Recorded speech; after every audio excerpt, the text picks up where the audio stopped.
Understand this. There's only one rule to the streets.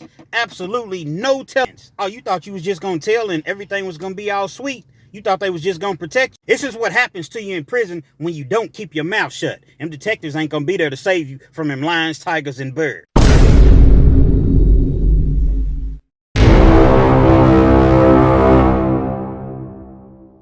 Yo, once again, it's on. Back at you one more again, Real Kens TV and the House Like Kitchen Sinks.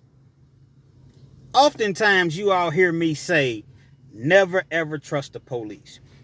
I'm not saying that the police are bad. A lot of them are bad, but all of them are not bad. The reason that I say don't trust the police, meaning if you're in a interrogation setting, right? You know, they have you in that room. Hey, how you doing? I'm Detective Jones. This is my partner, Detective Smith. We just want to talk to you today, get your side of the story, allow you to tell, what you may know. Would you like anything to drink? Would you like anything out of the vending machine? See, what they're doing is they're trying to lure you in to be comfortable with them, to get you to trust them. Detectives go to school. They have bachelor's degrees for this. It's a psychological type of ordeal. The best thing that you can possibly say if you find yourself being questioned by the police, either in or outside of an interrogation room, is, I need my attorney. Okay, sir, you sure? You know, we know this already, but we giving you an opportunity. I need my attorney. All right, there's nothing we can do. Once you leave this room today, we're not going to be able to work anything out with the prosecutor or I need my attorney. That's all that you have to say. It's an amendment right.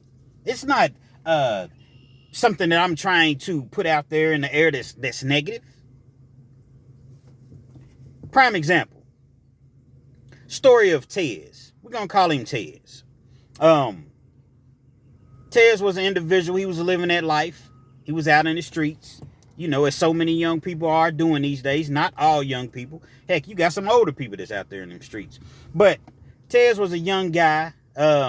Probably 22, 23 years old. And, you know, he was living that life. He's making that money. He's on the corner. He's working his phone. He's making, nice amount of money. Everything's all good. Ted got a crew. Everybody, crew love. That's what they went by, crew love. Everybody's cool. Everybody, they going to the mall every day, buying Jordans. They buying $300-$400 pair of jeans. They partying all weekend long. They going on trips whenever they want to go on trips, going to the strip club, going out of town whenever they want to. They just really, really living the life. Problem is, people don't tend to prepare for doomsday. When them people come, that's doomsday. When them people come and kick your door in, or they pull you over, and you got something on you in the trunk or under the seat. See, people don't prepare for that. They think they have this imaginary, in their mind, like, you know what, this is gonna last forever. So all of that money that you making, $400, $500, $600 a day, $1,000 a day, $1,500 a day on the weekends, you're not putting any money back for a rainy day. You're not putting any money back for when you do get caught up for an attorney. Any money back for your family, for your kids when you are incarcerated, because you going, you going. So Tez found himself in a situation to where police pulled him over. He had some work in the car. For you all that don't know what work means, Urban Dictionary, I really have to watch myself on this YouTube thing. He had narcotics in the car. He also had a gun in the car. Police get him. They take him down to the interrogation room. Now, I just went over the exact same scenario. They got him in the room, made themselves, try to make him comfortable with the detectives. And they're asking Tez, who's your supplier? Where'd you get this from? We don't really even want you. We want to know where you're getting this from. You give us this information, and we're going to take it easy on you. We're not going to let you go. We'll let you walk out of here today. You'll still have a case. But we'll talk to the DA, let them know you cooperated. Listen, man, I can't do that, man. If these guys find out, man, they'll do something to me. Hey, listen, man, we the police, okay? You see this shield right here? You see this shield? We're the police. We can protect you. We can make sure that nothing happens to you. And by the way, before I continue this story, you do know that police are allowed to lie to you, right? It's a crime for you to lie to them obstruction of justice, especially in the feds. But they can lie to you all day long. Understand that. So they went on to, tell him, we'll protect you. We'll let you know. You just let us know what we want to know, and we'll do our job. You do your job, and we'll do our job in turn. Tez thought he was smarter than the police. Okay, so if I give y'all some information today, can I walk out of here like nothing happened? Yeah, you can walk out of here today. Now, you're going to have to work for us, but you can walk out of here today. You won't have to go to the county jail. We'll just write you a citation. Nobody will know. Out of here. Tez thinks that he's smarter than the police. So he's giving the police information. See, the police use a trick. They used to use it. I don't know if they still use it. But they'll put a tape recorder on the desk, right?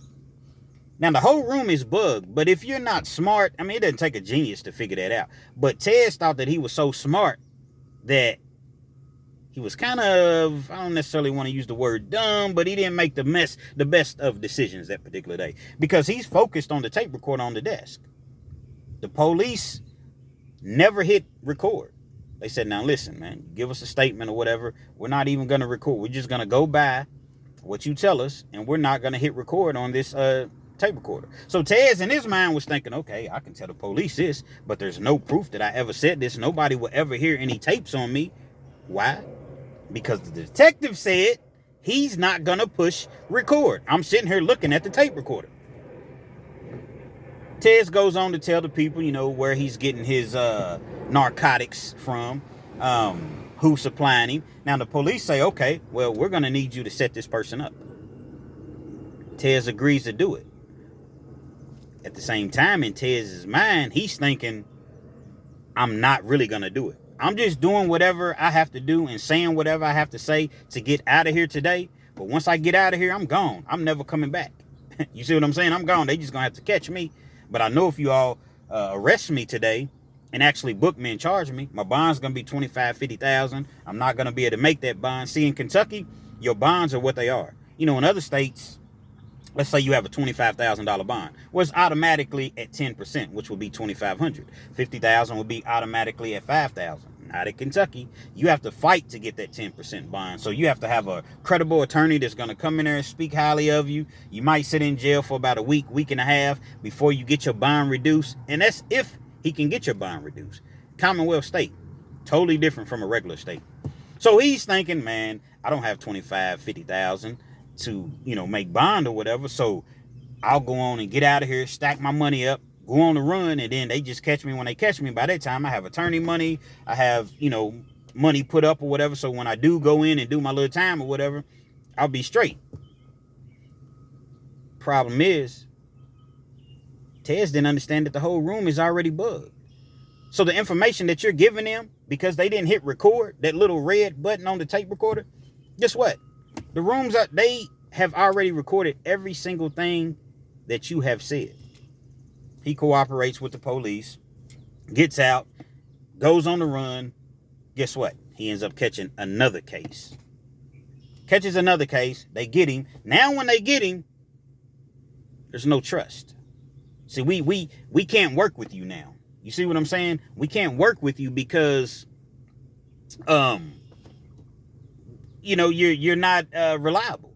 You've already shown us that you're going to get out and you're going to run. So he ended up getting like a 10-year sentence. Got a 10-year prison sentence. In the state of Kentucky, you do 20% of your time before you go up for parole, which will mean he would do 2 years, and then he would be eligible to go up for parole. They end up sending him to prison. When they send him to prison, and check this out, y'all, this is key. When they send him to prison, he ends up on the same prison yard as some of his co-defendants. Actually, it wasn't even the co-defendants. It was his co-defendants' people. See, it's all people always have people in the penitentiary. Now, when I say he ended up on the same prison yard or in the same dorm as his co-defendants' people, this was at the Rotary Farm. The Rotary Farm, as I've explained in my prior videos, it's a processing place. You go, you get processed, you get your medical, your physical exam, you get classified, evaluated, and then they decide, okay, what facility you're going to go to next. You may be at the Rotary Farm for a month. You may be there 2 months. You may be there 3 months. Just depends on where you're classified to and the bed space. Thing about the Rotary Farm, they don't separate anybody. So you may be in there for child support. You may be in there for checks. You may be in there for DUI. And you sleeping right beside a dude that got a life sentence, a double life sentence, and killed 18 people. You sleeping right beside him. So Tez, he's in the dorm or whatever. He's thinking that everything's cool because he never really set anybody up. He didn't follow through as far as wearing a wire, which he had agreed to do. He never did any of those things. The problem is there's one thing that's called motion for discovery. On your motion for discovery, basically your co-defendants are able to see the people that have made statements against them. You get the motion for discovery. The police, they play dirty. Okay, Tez, you didn't want to come back. You didn't want to work with us. Okay, we releasing all of these tapes. All these statements that you made have been released to Tez's co-defendants. They hit him with conspiracy. So it was like, I don't know, 5 or 6 of them all on one case. So when they get the motion for discovery, there's no signed statements by Tez, but there's a tape of him making statements. This is where I'm getting my supply from. This is how often I get it. This is where I get it. As far as the location, this is how much I purchase. This is how much I'm running through. Yes, I agree to wear a wire on this individual. I definitely can set this individual up. I deal with him on a regular basis. I can set him up. All of these things, his co-defendants are seeing. So guess what they do? They spread it around the penitentiary. So now everybody sees that you're a rat. The same people that you kicked it with, the same dudes that you was in the strip club with, the same dudes you was traveling with, the same dudes y'all was smoking blunts and drinking and having a good time partying, and you turn state's evidence on them. See, the detectives, like I said, they definitely gonna play a dirty, dirty game. Now, they didn't protect you. They didn't send you to protective custody, to PC. No, you went straight to the penitentiary with the lions, tigers, and birds, gorillas. He's in the dorm. A couple people catch wind of who he is. They don't say anything. Quiet whispers. They're talking amongst themselves. It's 3 dudes in the dorm. They don't say a word to him. Later on that night, Tez jumps in the shower. I'm going to make a video and let you all know how scary it is to actually take a shower in prison. Because these are not individual showers. These are not your showers at the YMCA. These are showers to where when you walk inside, it may be 15, 20 different shower heads. You got that many or more. You got that many people in the shower at one time taking a shower. So even if you say, okay, well, I'm going to try to catch it when nobody's in there, it's always going to be somebody that's jumping in that shower while you're in there. You don't know what a person's motive is. You don't know what a person's thinking while you're in the shower. So your whole goal is to get in, wash up as quickly as you possibly can, and get out. That's your whole goal, to make it out of the shower. They waited for Tez to jump in the shower. This particular shower at the Rotary Farm where we were at, it held maybe, I don't know, 7 or 8 people. Tez waited. He was able to get into the shower. He was the only one in there. I'm quite sure that the guys had kind of told people like, hey, don't get in the shower right now. We can handle something.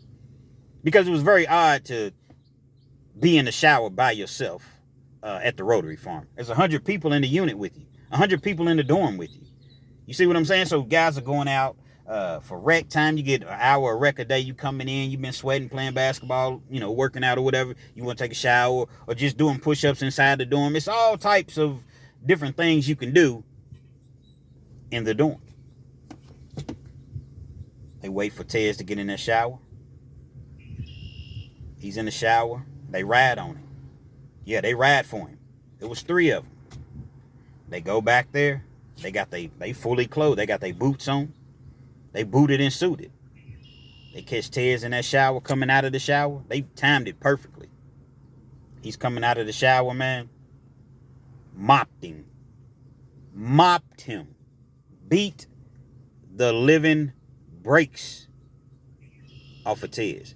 Now just imagine, it's hard for you to defend yourself against 3 dudes unless you really on some, you really know how to fight. You really, on some Chuck Norris, or you see what I'm saying? You really know how to fight. But imagine trying to fight 3 dudes and you in some sandals, some shower shoes. You probably don't even have those on because you're going to come out of your shower shoes. Only thing you got on is a towel.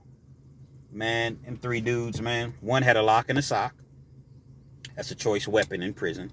Like I always say, everybody can't just get their hands on a knife so easily, especially at the Rotary Farm. But you can get a lock and a sock. One had a lock and a sock, and the other 2, man, they just use their hands and they feet. Beating bad, man. Beating bad. I'm talking about airlifted. Airlifted means the helicopter has to come in, take you to the closest university hospital, because there's a larger hospital. So we was in LaGrange, Kentucky. They have hospitals, but they don't have larger hospitals, such as like University of Louisville, University of Kentucky, University of Cincinnati. Those are large hospitals. They had to airlift him out of there, man. Gruesome scene. Very, very gruesome scene. You can imagine all of the blood and it was just everywhere, and they beat him so bad. They just beat him, man. Just stomped him, just continue to just stomp him and stomp him and stomp him. It was one of those situations to where I thought they may have killed him. I literally thought that they may have killed him. See, these are the type of things that happen in prison. See, Tez thought that he was smarter than the system. He thought he was smarter than the detectives. He thought that he could just make those statements and nothing was going to happen. So Tez thought everything was sweet. Man, let me tell you about the penitentiary. They find out stuff quicker than a lot of people find out stuff out here on the streets. People talk. People send kites, man. Yeah, Tez is in y'all's unit. I got the paperwork on him right here. Look through the paperwork. Confidential informant. Working with the police. He agreed to wear a wire. That's one thing people cannot stand in prison is a rat. A rat and anybody that does anything to babies, kids, a lot of cases, women, it's going to be hard for you in the penitentiary, man.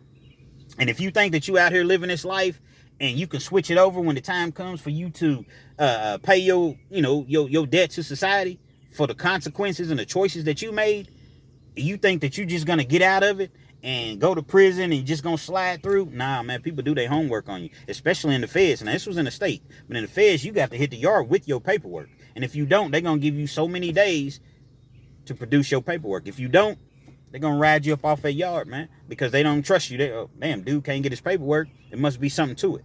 Must be something to him. People going to look you up, man. They're going to do their due diligence. They're going to do their research. So I've seen times to where dudes have actually cooperated with the police. With the police, they've cooperated. And they get probation. Police give them, 5 years, 6 years probation. They mess their probation up, send them straight to the penitentiary yard. You walking on the yard in the penitentiary, and First 48 comes on, and you on there, and they got you making statements to the police. Yeah, that's how much they care about you. They care about you so much that they're going to record you on national television. First 48 is everywhere. Everybody knows about First 48. And then it airs, and dudes in prison is sitting there looking at you on the yard right after they've watched the episode of the First 48. It's best to just stay out them streets, period, man. That's the best case scenario. That's the best advice I can give anybody, young, old, black, white, girl, guy. It's best to stay out of the streets, period.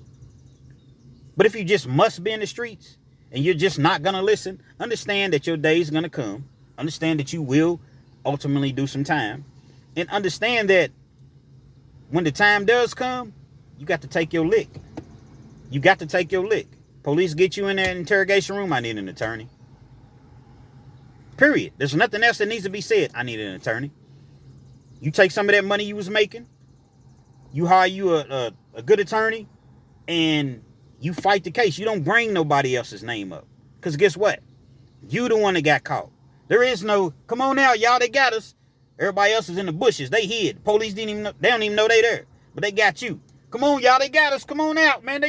Nah, you can't do that. But so many people do that. That's why this street life, that's one of the many, many reasons that it's not worth it. There's one rule to the streets. One. Understand that. No telling under no circumstances. There's never, ever going to be a pass for you telling. You take your lick. That's just how it works. You see what I'm saying? You don't run to the police when something happens. When something happens, you hold court in the streets. That's just how it works in the streets. That's what makes the streets so dangerous.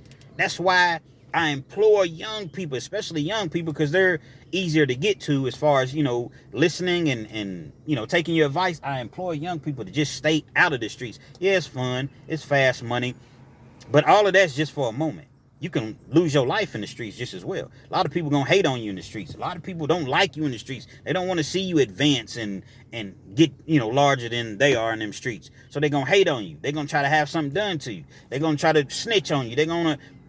It's a dirty game. The streets is a dirty, dirty game. I never seen Tez again after that. Tez and I weren't from the same hometown. I don't know exactly what happened to him. I know that he got airlifted out of there. I know that he's very lucky that he was able to, I'm assuming that he didn't pass away. You got 3 guys, man, and the beating lasted for a long time, and they beat him. They beat him. That's one of the many, many violent stories, the violent occurrences that happen in prison. It definitely happens, man. It happens. And if you a rat, you can't hold your water, you got to tell the police everything, and you get other people involved and locked up, doomsday. Doom, doom, doom. That's what it's going to be when you're in the penitentiary, man. And they going to find out. And when they find out, it's going to be hell to pay. Mama can't save you. The detectives that shook your hand and got you some chips and a Pepsi out of the vending machine, they can't save you. All them women that you was juggling on the streets and tipping at the strip club, they can't save you. Nobody can save you. But you can save yourself, but not even putting yourself in that scenario and in that situation. Stay out them streets, man. Real Kids TV. Hopefully you liked the video. Feel free to comment. Definitely share. Subscribe to the Chizdown if you're not already subscribed. And be sure to hit that post notifications. So anytime I bring you this action and this heat, guess what? You're amongst the first to receive. Real Kids TV.